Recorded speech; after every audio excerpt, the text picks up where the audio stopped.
Assalamualaikum warahmatullahi wabarakatuh. Waalaikumsalam warahmatullahi wabarakatuh.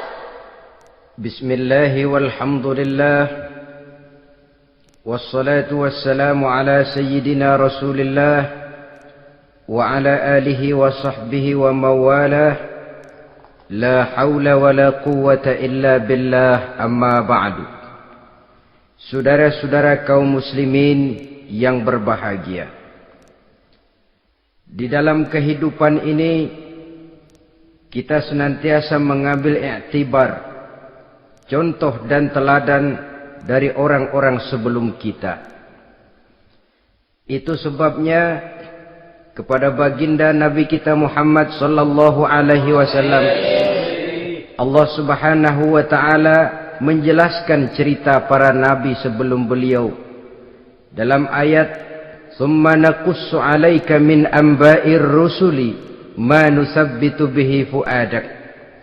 Demikianlah kami ceritakan kepadamu wahai Muhammad sebagian dari kisah para rasul-rasul sebelum kamu yang dengan itu akan memperkuat hatimu, meneguhkan keyakinanmu dan memantapkan pendirianmu. Inilah manfaatnya belajar dari sejarah. Jadi jangankan kita, baginda Nabi sendiri pun oleh Allah Subhanahu wa taala diceritakan sejarah para nabi sebelum beliau yang dimusuhi oleh umatnya, yang dicaci maki oleh kaumnya, yang terusir dari kampung halamannya, bahkan sampai ada yang terbunuh oleh umatnya. Itu seluruhnya merupakan iktibar manusabbitu bihi fu'adak, untuk memantapkan langkahmu, meneguhkan keyakinanmu dan menguatkan pendirianmu menghadapi perjuangan ini. Sehubungan dengan itu, pada pertemuan kali ini Al-Fakir ingin menyampaikan satu cuplikan kecil dari kehidupan seorang sahabat utama baginda Nabi, yaitu Sayyidina Umar ibn al-Khattab radhiyallahu an. Beliau adalah Umar bin Khattab bin Nufail bin Abdul Uzza dari suku Quraisy golongan Bani Adi. Perawakannya tinggi, kekar dan gagah, melambangkan sifatnya yang pemberani, tegas, dan tidak pernah kenal takut kepada siapapun. Sebelum mendapat hidayah, Umar bin Khattab termasuk orang yang berdiri di barisan orang-orang yang memusuhi umat Islam. Ia terperangkap dalam tradisi jahiliyah, di mana gemar berperang dan bermabuk-mabukan juga merupakan hal-hal yang pernah dilaksanakan dalam kehidupannya sebelum beliau masuk ke dalam agama Islam. Oleh karena itu, dalam kehidupan beragama, hidayah merupakan sesuatu yang penting. Bagaimanapun banyaknya dosa dan kesalahan yang telah dilakukan oleh seseorang, tidak seharusnya menyebabkan ia putus asa dari rahmah Allah. Sebaliknya, bagaimanapun banyak kebajikan dan kebaikan yang sudah dikerjakannya, tidak perlu membuat dia besar hati, puas, bangga, apalagi menjadi lalai karenanya. Sebab kita belum tahu akan bagaimana ujung perjalanan dari kehidupan kita ini. Saudara-saudara, kisahnya pun masuk Islam merupakan peristiwa yang menarik. Pada satu hari, dengan pedang terhunus, Umar bin Khattab menuju Darul Arqam, tempat di mana baginda Nabi biasa berkumpul dengan para sahabat. Melihat mukanya yang beringas, matanya yang nanar, orang sudah menyangka dan mengerti ini tentu akan terjadi pembunuhan. Dalam perjalanan menuju Darul Arqam, Umar bertemu dengan Nuaim bin Abdullah. Nuaim bertanya, "Ya Umar, mau kemana ente?" "Mau membunuh itu, si murtad itu," kata. "Si murtad yang mana?" Yang mana lagi? Itu yang memecah belah kita, yang menghina berhala-berhala kita, yang menjelek-jelekkan nenek moyang dan keturunan kita. Siapa lagi kalau bukan Muhammad? Kata Nuaim Umar, enggak salah. Tidak salah lagi. Salah Umar. Salah kenapa? Apa kamu enggak malu? Kamu mau pergi membunuh Muhammad, sementara adikmu sendiri Fatimah, dia sudah termasuk salah seorang pengikut Muhammad. Mendengar ini, muka yang memang tadinya sudah marah dan merah, tambah jadi kelabu.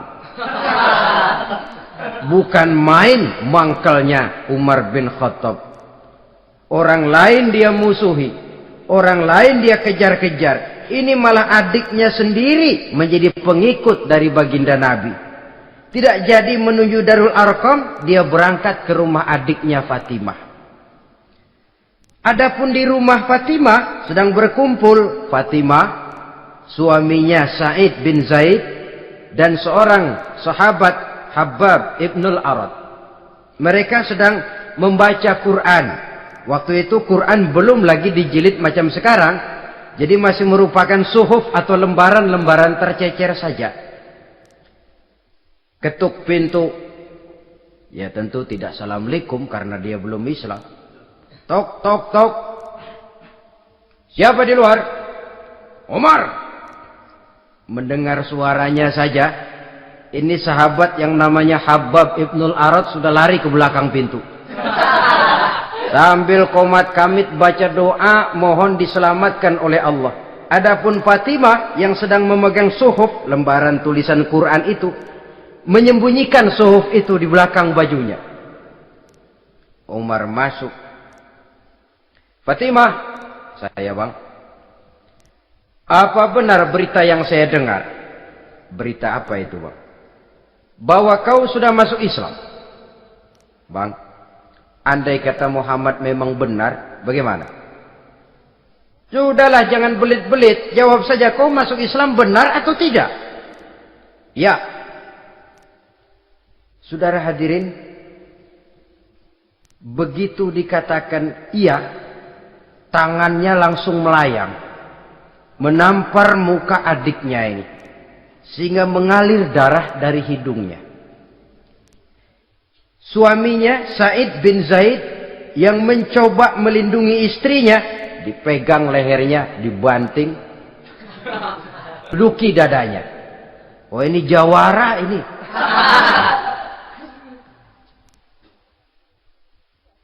Namun pada saat sedemikian, suara kebenaran terpantul dari mulut Fatimah, adik dari Umar bin Khattab ini.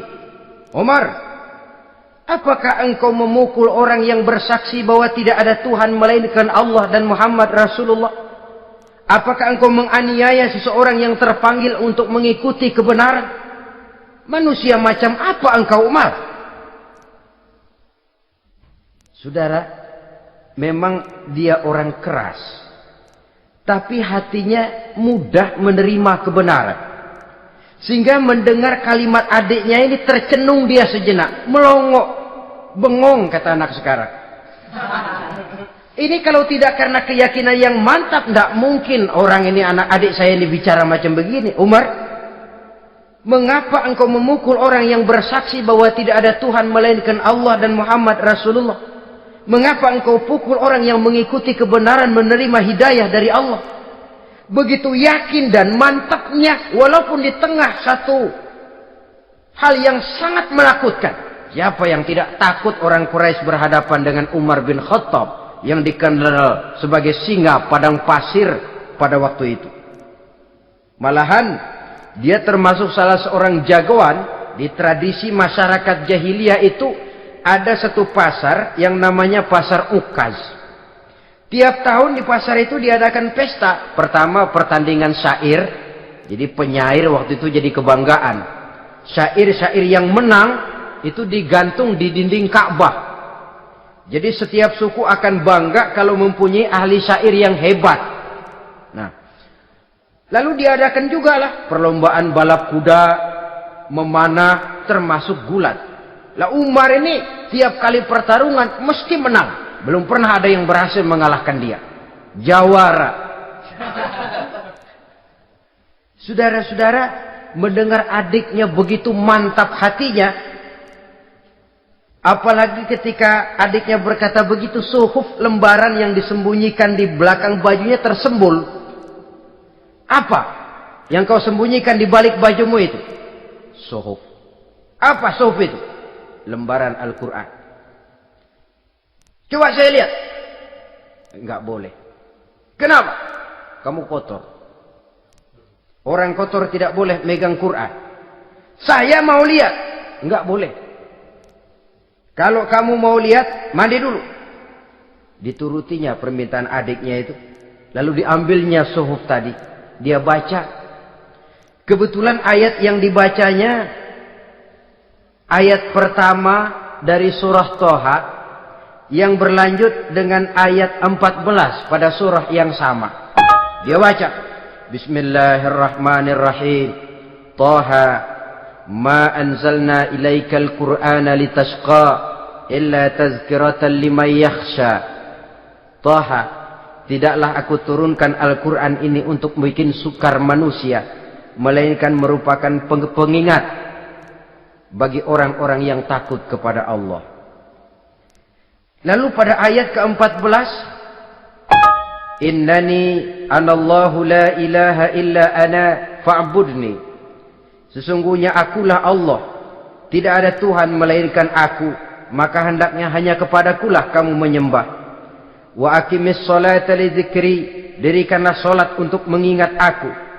Innas sa'ata atiyatun akadu ukhfiha litujza kullu nafsin ma tas'a.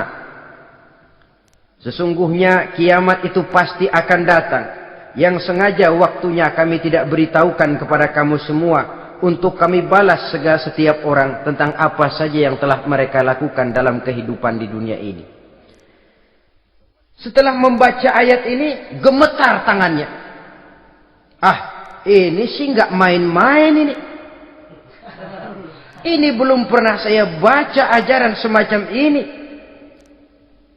Tidak patut orang yang mempunyai kitab suci semacam ini dimusuhi.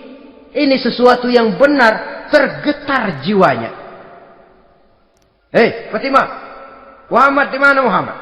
Saya tidak akan memberitahu kepada kamu. Di mana? Saya tidak akan memberitahu. Lebih baik kau bunuh saya kalau memang maksudmu mau mencelakakan Muhammad. Sama sekali saya tidak akan mencelakakan dia, Fatimah. Kasih tahu saja, di mana dia? Darul Arqam. Bergegas dia menuju Darul Arqam. Di dalam Nabi memang sedang kumpul dengan para sahabat. Termasuk ada Sayyidina Hamzah yang juga terkenal jawara juga. Ketuk pintu. Ketuk pintu. Siapa di luar? Umar. Di dalam ini geger sebagian sahabat. Umar datang ini pasti bencana. Umar datang, wah, kalau istilah kampung, kerok dan urusan.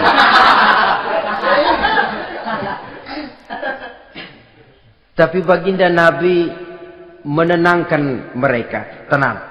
Mudah-mudahan ada hikmahnya. Sayyidina Hamzah tampil. Bukakan dia pintu. Kalau niatnya baik, kita terima. Kalau niatnya tidak baik, saya paling depan. Dibukakan pintu. Begitu dibukakan pintu, Umar masuk merangkul baginda Nabi. Kemudian dengan tersendat, Ashhadu an la ilaha illallah wa ashhadu annaka ya Muhammad Rasulullah. Saya bersaksi tidak ada Tuhan melainkan Allah, dan saya bersaksi bahwa engkau hai Muhammad adalah utusan Allah. Sahabat takbir semua. Allahu Akbar, Allahu Akbar. Kegembiraan meliputi suasana ketika itu. Kenapa? Karena sebelumnya dikala Umar belum masuk Islam, dia merupakan ganjalan yang paling dikhawatirkan oleh umat Islam. Setelah dia masuk Islam, jelas merupakan suatu keuntungan yang sangat besar. Dan dia tertarik kepada Islam bukan karena bujuk rayu orang, tidak karena diberikan harta, tidak karena diiming-iming oleh kedudukan tinggi. Tapi karena kebenaran, hidayah menembus hatinya melalui wasilah ayat dalam surah Thaha yang dibacanya melalui suhuf yang dipegang oleh adiknya tadi. Sejak saat itu berubah 180 derajat Umar bin Khattab radhiyallahu anhu. Tetapi tetap dengan sifatnya keras, tegas, dan tidak pernah kenal takut kepada siapapun. Cuma kalau sebelum Islam, dia kerasnya kepada Islam. Setelah dia masuk Islam, muter arah. Kepada siapapun yang memusuhi Islam, dia bersikap keras, tegas, dan tidak pernah kenal takut. Bahkan setelah beliau masuk Islam, satu hari ketika di Darul Arqam kumpul-kumpul, waktu itu Nabi belum berdakwah secara terbuka karena pengikut masih sedikit. Sayyidina Umar usul, "Ya Rasul, ada apa Umar? Alasna 'alal haq fi mamatina wa mahyana?" Ya Rasul, bukankah kita ini berdiri di atas sesuatu yang benar?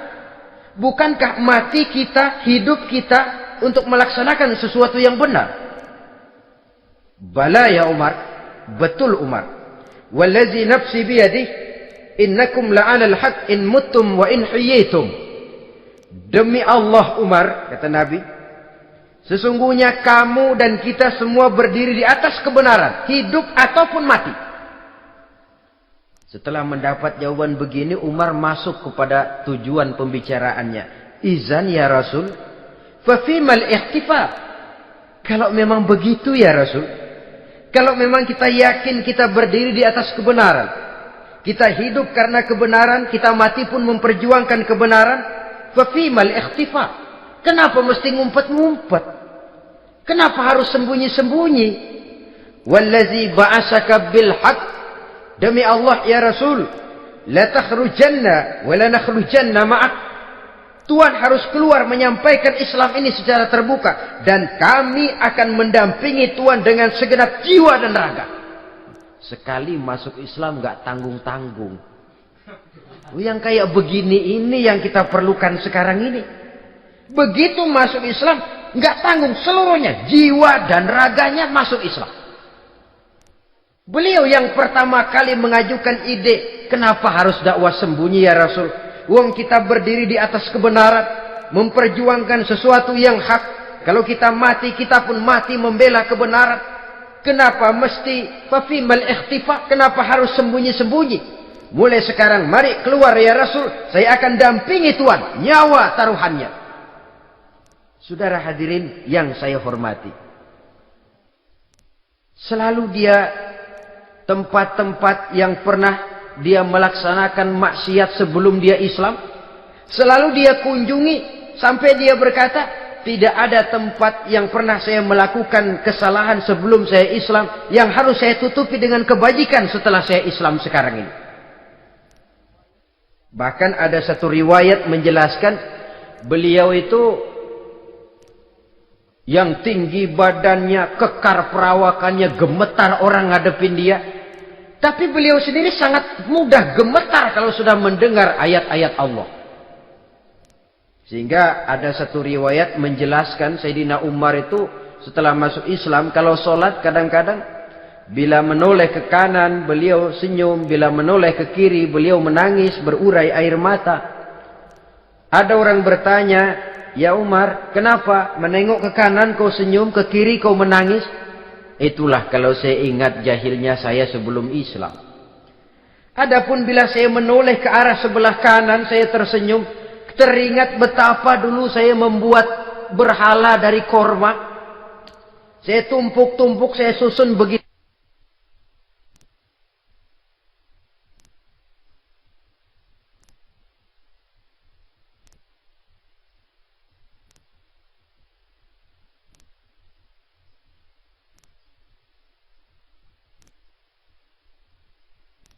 Itu rupa, setelah saya sembah saya makan itu korma.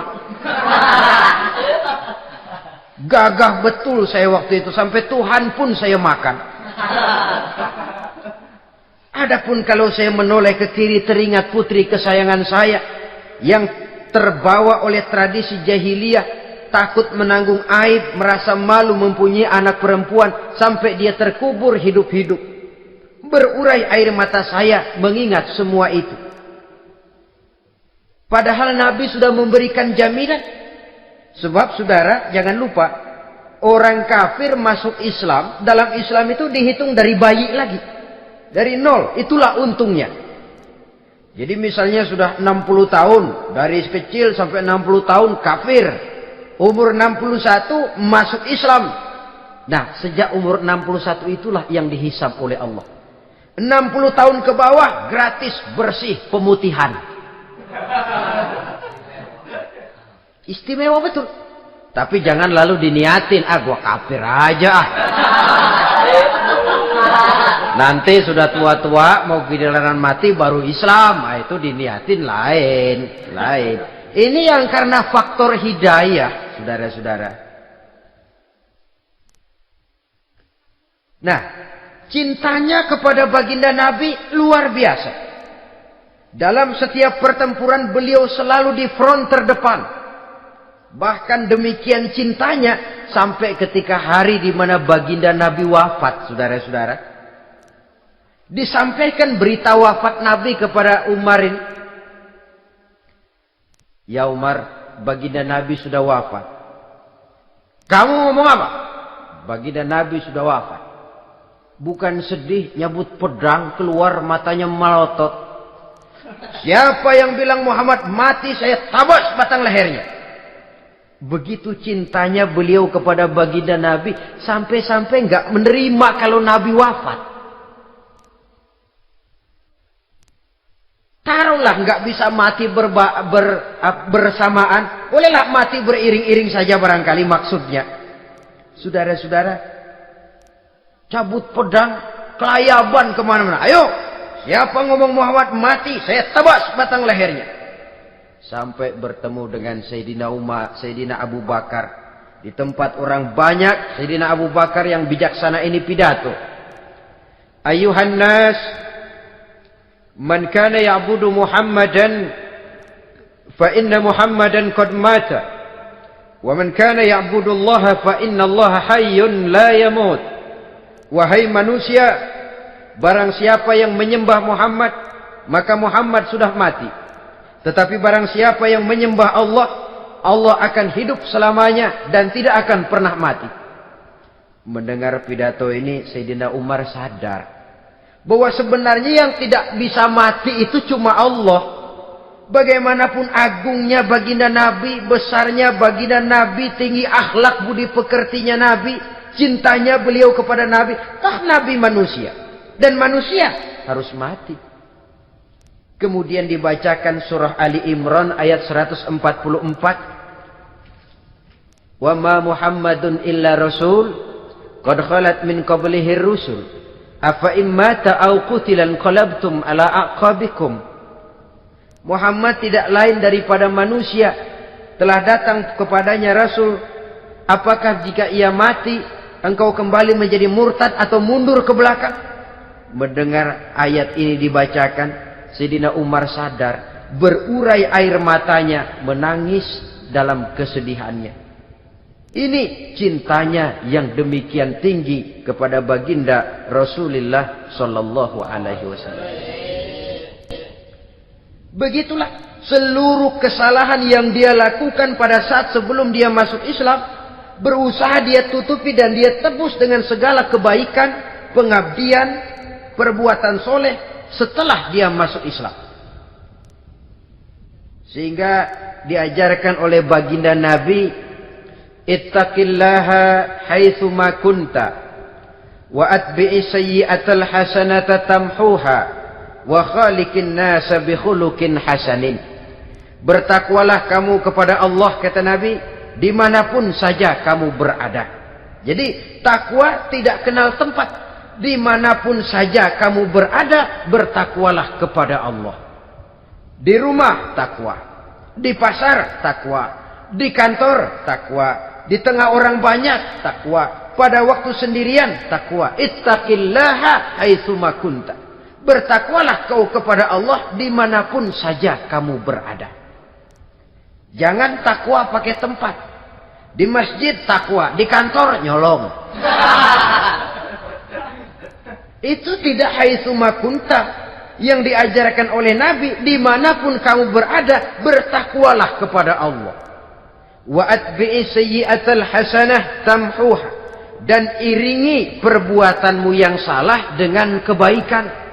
Jadi kalau satu saat terselip kita berbuat salah, cepat iringi dengan kebaikan, tamhuha, dengan harapan kebaikan yang kita kerjakan akan menutupi dosa yang terselip kita lakukan. Ngomongin orang, astagfirullahalazim, banyak istighfar. Istighfarnya mudah-mudahan bisa nutupin dosa karena ngomongin orang. Tapi jangan lalu tambah sulap. Ngomongin orang istighfar, terus ngomongin lagi istighfar lagi. Itu tentu tidak bisa dengan cara begitu. Barangkali terselip pernah mengambil harta orang tanpa alasan yang hak, imbangi dengan rajin sedekah misalnya. Barangkali pernah menyakiti hati orang, imbangi dengan perbuatan yang bisa menyenangkan hati orang lain.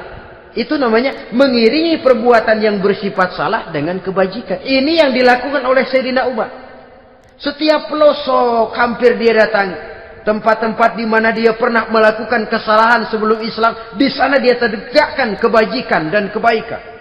Kegagahannya, keperkasaannya, keberaniannya sepenuhnya bulat-bulat sudah diwakafkan untuk kepentingan Islam. Saudara hadirin yang saya hormati, diperlukan orang-orang yang punya keberanian macam Sayyidina Umar. Berani karena panggilan hidayah, bukan berani babi. Babi berani juga babi, cuman nyeruduk. Artinya berani yang tanpa pertimbangan. Berani yang tanpa pertimbangan pada akhirnya akan menyulitkan kita sendiri. Beliau gagah, beliau berani, beliau punya kekuatan, beliau punya wewenang, dan itu dimanfaatkannya untuk menjadi backing baginda Nabi kita Muhammad sallallahu alaihi wasallam. La takhrujanna wa la nakhrujanna ma'ak ya Rasul. Ya Rasul, keluar, sampaikan dakwah secara terbuka. Saya akan mendampingi Tuhan. Jika ada yang ganggu Tuhan, saya paling depan. Backing yang mendampingi Rasul untuk menyampaikan risalah Islamiyah ini. Saudara hadirin yang saya hormati, wa khaliqin nasa bi khuluqin hasanin, kata Nabi. Dan pergaulilah manusia dengan akhlak yang baik, karena dengan ini kau bisa mengambil hati orang. Dalam hadis lain katakan, innakum la tas'una an-nasa bi amwalikum walakin yas'uhum minkum bastul wajhi wa husnul khuluq. Kamu tidak akan bisa menyenangkan orang banyak dengan hartamu, tapi kamu bisa ambil hati mereka dengan budi pekerti yang luhur dan muka yang manis. Dengan harta belum tentu kita bisa menyenangkan semua orang. Tapi budi pekerti yang luhur, muka yang manis, itu yang akan bisa membuat kau menyenangkan orang banyak.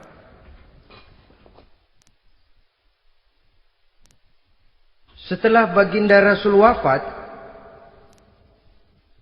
pernah ketika berkumpul, Sayyidina Abu Bakar berkata kepada Sayyidina Umar, "Ya Umar, saya baiat kamu untuk menjadi khalifah." Jawab beliau, "Sayalah yang akan membaiat Tuan. Tapi Anda lebih utama dari saya Umar. Keutamaan saya akan saya berikan kepada Tuan untuk mendukung kekhalifahan Tuan." Di sini kelihatan wataknya yang tidak ambisius. Gagah, berani, perkasa, tapi tahu diri. Enggak nyelonong. Tidak menggunakan kekuasaannya, kegagahannya untuk maksud yang sewenang-wenang. Oleh karena itu setelah Sayyidina Abu Bakar wafat, beliau dilantik menjadi khalifah, keluarlah pidatonya yang terkenal. Ayuhan nas, inni qad wullitu alaikum walastu bi khairikum. Hai manusia, aku telah dipilih menjadi pemimpin kamu. padahal aku bukanlah orang yang terbaik di antara kamu. Kalau tidaklah karena aku melihat keutamaan, keteguhan yang dapat melindungi kalian, berat rasanya aku memikul amanah ini. Sebab apa? Alangkah beratnya menunggu datangnya perhitungan di akhirat nanti terhadap Umar. Ini yang jadi motifnya memegang jabatan khalifah. Sungguh berat bagi Umar menunggu datangnya saat perhitungan. Sehingga seolah-olah kalau bisalah jadi Umar bin Khattab saja, jangan jadi khalifah kalau bisa. Tapi moya umat sudah kadang memilih. Sehingga benar kalau dalam satu hadis Nabi pernah mengajarkan jangan memberikan satu jabatan kepada orang yang memintanya. Sebab orang kalau sudah minta jabatan, apalagi pakai jilat-jilat, pakai upeti-upeti, tentu ada tendensinya. Ada batu di balik udang. Kalau udang di balik batu kan mungkin nggak kelihatan, tapi kalau batu di balik udang kelihatan betul itu. Ada maunya, ambisinya. Jangan memberikan satu jabatan kepada orang yang memintanya. Seakan di batinnya Sayyidina Umar menyesali. Kenapa Umar nggak jadi Umar saja, kok mau jadi khalifah gitu. Alangkah berat perhitungan buat saya di akhirat nanti. Nah, setelah jadi khalifah, sebagai satu i'tibar, saya akan mencoba mengemukakan beberapa sifatnya yang menonjol untuk pelajaran buat kita semua. Pertama, sikapnya terhadap keluarganya setelah beliau menjadi khalifah. Kedudukan sebagai keluarga Umar bin Khattab bukan merupakan kedudukan istimewa. Itu ditanamkan betul kepada keluarganya. Jangan karena bapakmu khalifah, lalu mentang-mentang anak khalifah kau merasa dapat fasilitas, merasa bisa berbuat semau-maumu, kau harus punya tanggung jawab dan beban moral, memberikan contoh yang lebih baik kepada rakyat. Ini yang ditekankan kepada keluarganya. Kalau beliau mau mengeluarkan undang-undang, undang-undang itu lebih dahulu dibicarakan di tengah keluarganya, kumpul anak-anaknya, ini akan ada undang-undang begini. Siapa di antara kalian mau mentaati, persilahkan, yang tidak pun persilahkan. Tapi saya ingatkan, kalau ada dari keluarga Umar yang melanggar peraturan yang saya keluarkan ini, saya akan menghukumnya 2 kali lipat karena dia keluarga saya. Menghukumnya 2 kali lipat karena dia keluarga saya. Jadi bukan mentang-mentang anak babe, lalu kebal hukum. Tidak. Siapa yang di antara kalian melanggar peraturan ini, akan aku kenakan hukuman 2 kali lipat karena dia keluargaku. Nah, saudara hadirin yang saya hormati, lalu berwibawa, dijaga betul keluarganya. Suatu hari beliau datang ke rumah putranya Abdullah bin Umar. Ketika masuk dilihatnya Abdullah bin Umar sedang makan daging. Makan daging. Merah muka Umar. Mentang-mentang anak khalifah ya. Mentang-mentang anak Amirul Mukminin ya, kamu makan daging. Lihat tuh rakyat kita masih banyak yang kelaparan, makan daging, makan roti keras. Padahal itu halal. Sesuatu yang diperoleh dengan usahanya sendiri. Tetapi begitu hati-hatinya Umar untuk menjaga pandangan orang. Keluarga khalifah merupakan beban moral sebab akan dijadikan contoh oleh rakyatnya. Mentang-mentang anak khalifah ya, makan daging. Lihat tuh rakyat, roti keras digarotin. Lain saat beliau pergi ke satu pasar. Di situ dilihat ada sapi gemuk-gemuk. Tempat lain sapinya kurus-kurus. Tanya, ini yang gemuk-gemuk sapi siapa? Sapi Abdullah bin Umar. Sapi anaknya. Panggil Abdullah bin Umar, suruh sini. Datang anaknya itu. Abdullah bin Umar, bagaimana ceritanya sampai ini? Begini, Bapak. Dahulu itu dengan uang saya beli sapi kurus-kurus. Lalu saya rawat Saya berikan upah orang untuk merawat sapi-sapi itu. Sampai sekarang dia menjadi gemuk. Akan saya jual dan keuntungannya tentu sesuatu yang halal. Subhanallah, kata Umar. Kau ini anak Amirul Mukminin. Jual sapimu. Ambil modalnya, untungnya, masukkan Baitul Mal untuk urus kepentingan orang Islam. Dia nggak mau anaknya terlibat bisnis, ndompleng kekuasaan ayahnya.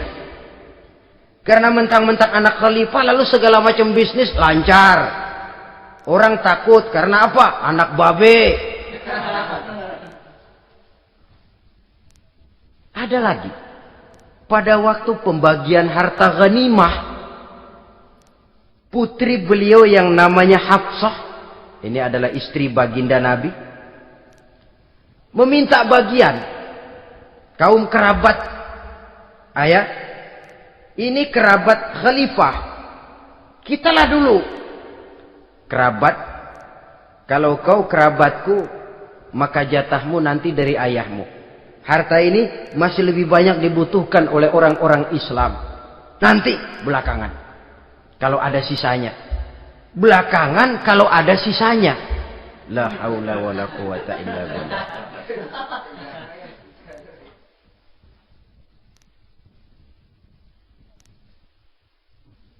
Saudara hadirin, itu terhadap keluarganya. Kemudian apa sifat-sifat yang menonjol dari kepemimpinannya? Pertama, kesederhanaannya. Beliaulah satu-satunya khalifah, Amirul Mukminin, setingkat presiden kalau sekarang, yang punya jubah cuma 2 dan 1 pun punya anaknya. Tambelan lagi. Pernah sholat Jumat terlambat. Beliau naik mimbar untuk khutbah, sebelumnya minta maaf dulu. Saudara-saudara, maaf saya terlambat nungguin baju kering. Seorang khalifah nungguin baju kering. Sederhana dalam kehidupannya. Mari kita ambil satu cerita lagi. Pada waktu beliau jadi khalifah, yang diangkat jadi gubernur di Mesir adalah Amr bin As. Amr bin As hidupnya lebih mirip kaisar. Istananya besar, pakaiannya bagus-bagus. Nah, yang paling mengganggu pikiran Amr bin As, di sebelah istananya ini ada gubuk reot, kepunyaan orang Yahudi lagi. Ah, ini nggak pantas bener, masa di samping istana gubernur ada gubuk reot. Orang Yahudi lagi yang punya. Ini mesti, udah, bikin saja rencana, panggil dinas tata kota, bikin planning. Di sini mau dibangun masjid, proyek negara. Bikin gambarnya, susun anggarannya, tender. Saudara-saudara, si Yahudi yang punya gubuk reot dipanggil. Yahudi, ada apa, Pak? Kamu tahu nggak? Enggak. Iya, memang belum saya kasih tahu.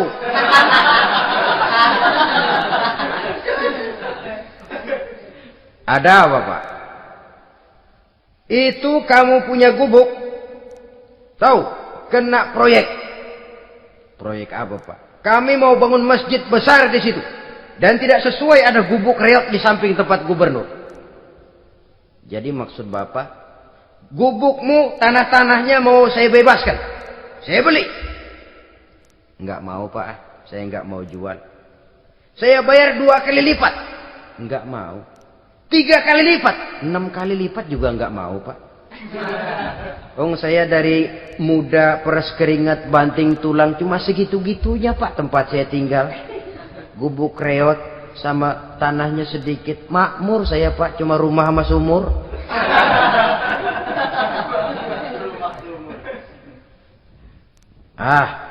Ini Yahudi kelewatan juga. Akhirnya turun perintah, sudah, kalau dia nggak mau dibebaskan, gusur saja, tarik, ambil bulldozer. Digusur. Yahudi ini berurai air matanya. Aduh, begini, jadi rakyat kecil, udah jatuh ketiban ember lagi.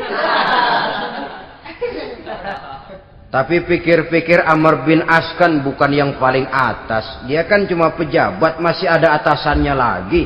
Lapor lapor. Yahudi ini berangkat ke Madinah. Bayangkan dari Mesir ke Madinah. Jalan. Di sepanjang jalan dia berpikir membanding-banding. Kalau gubernurnya saja istananya begitu mewah, apalagi khalifahnya. Kalau gubernurnya galak main gusur, apalagi khalifahnya. Dan saya bukan orang Islam, apa dia lemin ngadu? Apa dapat tanggapan? Berangkat dia sambil harap-harap cemas. Sampai di pintu kota Madinah,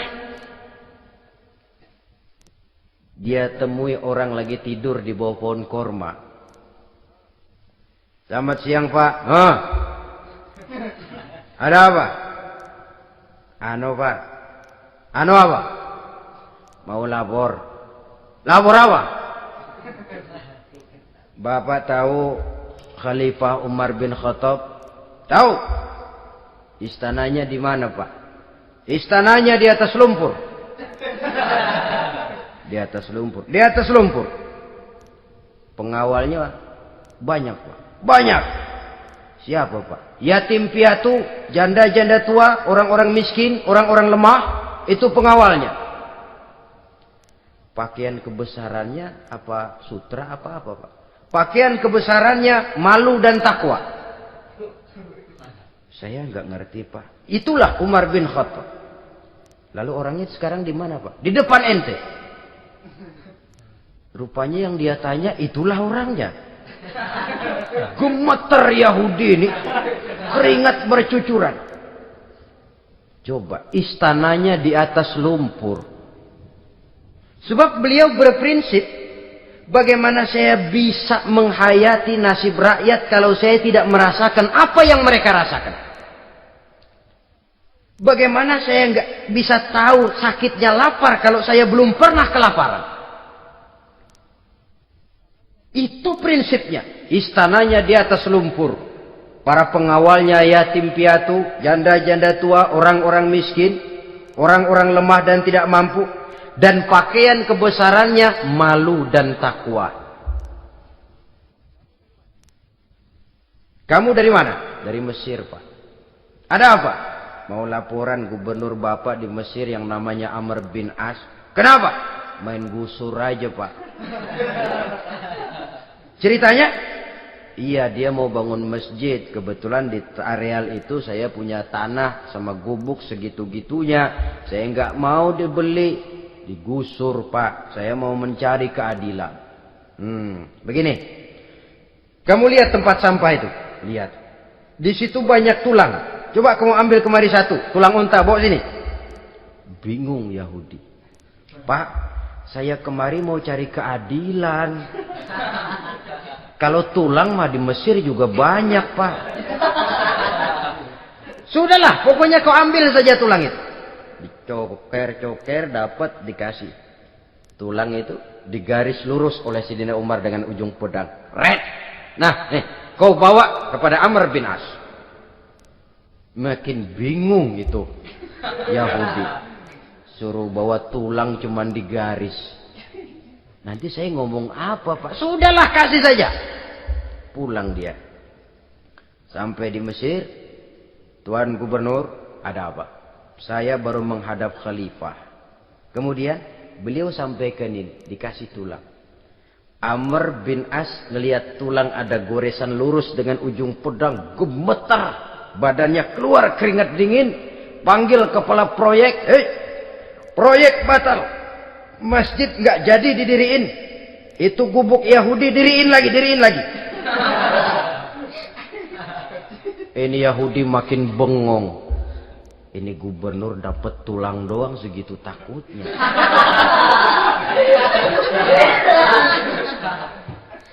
Ada apa sebenarnya, Tuan Gubernur? Kamu tahu? Ini nasihat pahit buat saya dari Amirul Mukminin Umar bin Khattab.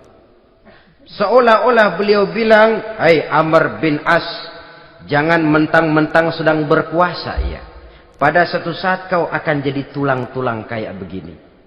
Maka mumpung kamu masih hidup, dan berkuasa, berlaku lurus dan adillah kamu seperti lurusnya garis di atas tulang ini.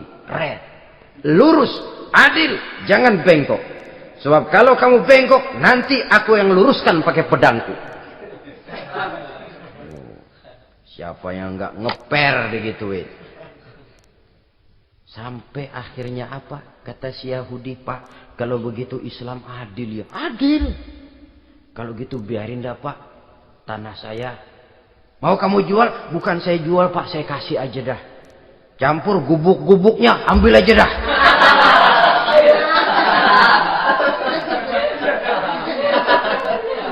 Masuk Islam si Yahudi ini oleh karena keadilan dari Umar bin Khattab. Begitulah kesederhanaan hidupnya. Sampai saudara, yang ironi betul, pernah Utsman bin Affan, Ali bin Abi Thalib, Thalhah dan Zubair kumpul mendengar berita bahwa Sayyidina Umar ini punya hutang. Bayangkan, seorang khalifah untuk melangsungkan hidupnya sampai punya hutang. Padahal Baitul Mal di bawah kekuasaannya. Berunding Utsman, Ali, Thalhah, Zubair. Kalau kita langsung ngomong sama Umar nggak enak dong, dia nggak bakalan terima. Lewat putrinya aja, Hafsah deh. Baik. Hafsah ngomong sama Umar, Abah, kenapa? Bagaimana kalau honor Abah ditambah, ditingkatkan supaya hutang bisa ketutup? Hafsah, saya Abah. Siapa yang nyuruh kamu ngomong begitu? Enggak ada. Ada. Saya tahu ada ini. Kalau enggak ada kamu enggak mungkin ngomong begitu. Tapi orangnya kalau saya tuntut mereka mungkin enggak mau. Sekarang saya mau tanya Hafsah, kau kan istri Rasul, betul? Nah, saya mau tanya, suamimu makanannya apa? Daging? Bukan. Roti. Tempat tidurnya kasur empuk? Bukan. Kain kasar yang kalau musim panas kami bentangkan, kalau musim dingin separuh buat tidur, separuh buat selimut. Pakaian yang dibelikan untukmu berapa banyaknya? Cuma 2. Nah, itu guru saya. Orang yang paling saya cintai. Dan itu yang saya ikuti. Bahkan setelah beliau wafat, Sayyidina Umar ini, hutangnya ditanggungkan kepada anaknya Abdullah bin Umar. Dan itu pun dilunasi dengan menjual rumahnya. Sehingga rumahnya itu disebut Darul Qadha, rumah bayar hutang. Begitu kesederhanaannya. Jadi nggak pakai aji mumpung jadi khalifah lalu kayak ikan gurita, tangan yang mana aja megang. Itu kan mental monyet. Monyet itu kan begitu. Tangan megang kiri kanan, mulut ngawal, kaki megang, temennya dikasih masih ngerampas juga. Monyet rakus betul itu. Itu kesederhanaannya. Kenapa kesederhanaan ini timbul? Karena sikap zuhudnya. Zuhud itu tarkud dunia li ajlil akhirah. Orang yang mengambil dunia hanya yang diperlukan dengan lebih mengutamakan kehidupan akhirat. Watak zuhudnya yang sangat menonjol. Dialah pahlawan yang paling berani di medan perang. Dialah imam yang paling khusyuk di masjid. Dan tidak jarang kalau sholat sendiri, begitu membaca ayat yang menceritakan neraka, nangis berurai air matanya. Saudara hadirin ma'asyiral muslimin rahimakumullah. Jadi kesederhanaan dan kezuhudan ini bukan lewat teori disampaikan oleh Umar. Bukan lewat penataran seluruh aparat. Tidak. Lewat contoh konkret. Inilah saya. Contoh sederhana dan zuhud. Bagaimana saya akan bisa merasakan penderitaan kalau saya sendiri tidak pernah menderita? Bagaimana saya akan tahu sakitnya lapar kalau saya belum pernah kelaparan?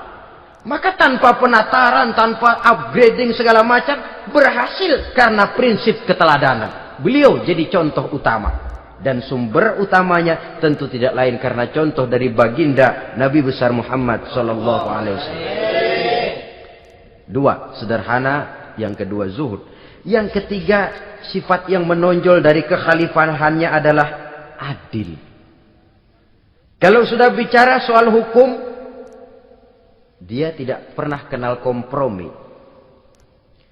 adalah seorang pemuka Nasrani masuk Islam. Namanya Jabalah bin Aiham.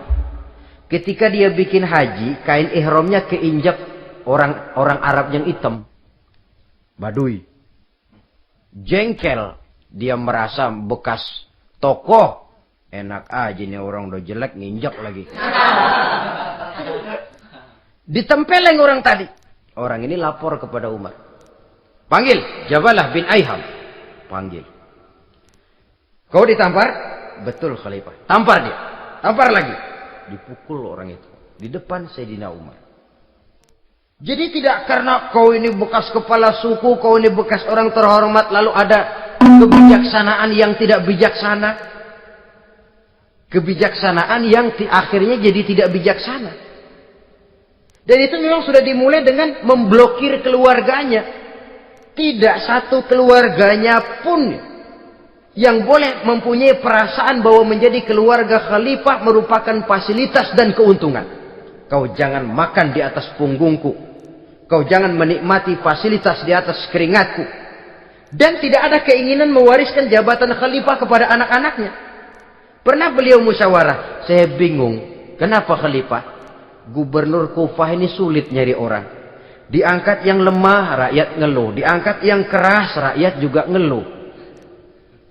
Ada calon khalifah. Kalau ini mah nggak salah lagi nih buat gubernur Kufah. Siapa? Abdullah bin Umar. Anak beliau sendiri. Melotot matanya. Jangan macam-macam kau. Cukup satu orang Umar memegang jabatan ini. Kalau berhasil, kami keluarga Umar sudah merasakannya. Kalau gagal, cukup kegagalan seorang Umar. Tidak berusaha mengorbitkan anaknya. Wah, anak babeh diangkat jadi ano. Tidak, malah diblokir. Cari yang lain. Tapi Abdullah bin Umar cukup syarat ya khalifah. Dia orang bertakwa dan soleh. Yang takwa dan soleh bukan cuma anak Umar. Anak orang lain juga banyak yang takwa dan soleh. Itu prinsipnya. Sehingga ketegasannya ini membuat orang jadi sungkan. Dan tidak seorang pun berani kirim-kirim upeti hadiah. Pernah itu ada pejabat dari Azerbaijan kirim makanan. Kue, mending apa? Kue. Gitu dicicipi enak. Enak juga ya kue ini. Enak khalifah. Ini di sana apa makan rakyat biasa? Bukan. Ini makanan orang-orang fit. Nah, dibungkus lagi itu kue. Dibungkus. Ontamu mana? Di luar. Ambil, bawa pulang, serahkan lagi kepada gubernur di sana, kasih tahu salam dari Umar bin Khattab. Kenyangkan dulu rakyat dengan makanan seperti ini. Kita belakangan. Jadi kalau rakyat lapar, saya orang pertama yang akan merasakan kelaparan. Tapi kalau rakyat makmur, biarlah saya menjadi orang terakhir yang kenyang. Kan bagus prinsip itu. Jikalau rakyat kelaparan, saya akan jadi orang pertama yang merasakan lapar. Tapi kalau rakyat makmur, biar saya jadi orang terakhir yang kenyang. Jangan dibalik. Pada saat rakyat kelaparan, dia kekenyangan. Dan selanjutnya, sikap keadilannya ini, saudara-saudara, menyebabkan hukum lalu jadi berwibawa. Pernah, beliau jalan-jalan di lorong kota Madinah. Di tempat yang namanya Harah bersama Aslam. Ada ibu-ibu, anaknya nangis. Lapar ma. Sabar, dikit lagi matang katanya. Emang tuh ibu lagi ngerebus. Bunyi, air ngegulak. Luguk. Umar lihati dari jauh. Belum juga matang. Nih anak dari nangis, lapar, sampai capek nangis, sampai tidur. Anak tidur, Umar samperin. Bu, yang masak apa sih kok nggak bisa matang? Saya nggak masak apa-apa tuan. Itu pating kerubuk apa? Ketika dibuka ya cuma air saja. Subhanallah, ibu sudah ngebohongi anak ibu sendiri. Habis harus bagaimana tuan? Saya sudah nggak punya makanan untuk dimasak. Sementara perut nggak kenal kompromi. Jalan satu-satunya, ya terpaksa anak saya bohongi. Saya bilang sebentar lagi matang sampai dia tidur sekarang ini. Memangnya Khalifah Umar gimana sih ngurusi rakyatnya? Subhanallah, dia orang zalim. Dia yang memegang urusan kami, tapi dia nggak tahu nasib saya. Anak kelaparan, keluarga terlantar. Oh begitu. Iya. Zalim betul Umar bin Khattab itu. Kalau begitu ibu tunggu sebentar. Dia pulang bersama Aslam menuju Baitul Mal. Dia ambil tepung 1 karung, dipikul sendiri. Dipikul sendiri, kata Aslam, ya Khalifah biar saya yang bawa. Jangan. Kenapa Khalifah? Apa kau kira kau sanggup mikul dosa saya di akhirat nanti? Biar saya yang mikul sendiri. Dia bawa ke tempat tuh ibu-ibu. Dia masakin sendiri. Nah bu, sudah matang, persilakan masak. Makan. Alhamdulillah Tuhan. Tuhan Allah memberkahi Tuhan. Tuhan lebih baik dari Umar bin Khattab yang zalim itu. Memang sebenarnya Tuhan siapa, kata tuh ibu? Saya. Iya. Saya ya Umar bin Khattab yang ibu bilang zalim itu. Gemetar si ibu. Gemetar si ibu. Tapi memang peka dan menghargai kritik orang. Tidak membungkam setiap orang yang nadanya sumbang atau berbeda. Kadang beliau berkata, saya khawatir karena orang terlalu segan dengan saya lalu nggak ada yang berani negor kalau saya salah. Kan begitu biasanya. Karena sudah terlalu segan lalu semuanya orang mau diaminin saja. Asal dibilang nggak benar marah, jengkel. Lalu disingkirin, maunya diiyain, inge kula nuwun. Oke bos. Beliau bilang saya khawatir kalau tidak ada orang yang mau menegur kesalahan saya jika saya terlanjur nanti. Tahu-tahu muncul orang. Demi Allah, saya akan menegur Tuhan dengan pedang saya ini. Cerah mukanya, senyum bibirnya. Alhamdulillah, anak muda, saya memerlukan orang macam kau. Yang berani berkata ya terhadap yang benar dan tidak terhadap yang tidak benar, apa dan bagaimanapun resikonya. Di sini kelihatan sikap beliau menghadapi orang yang berbeda pendapat. Keadilan, keberanian dan ketegasan, cepat menerima kebenaran merupakan serentetan dari sifat-sifat utama beliau sejak masuk Islam sampai menjadi khalifah yang kedua.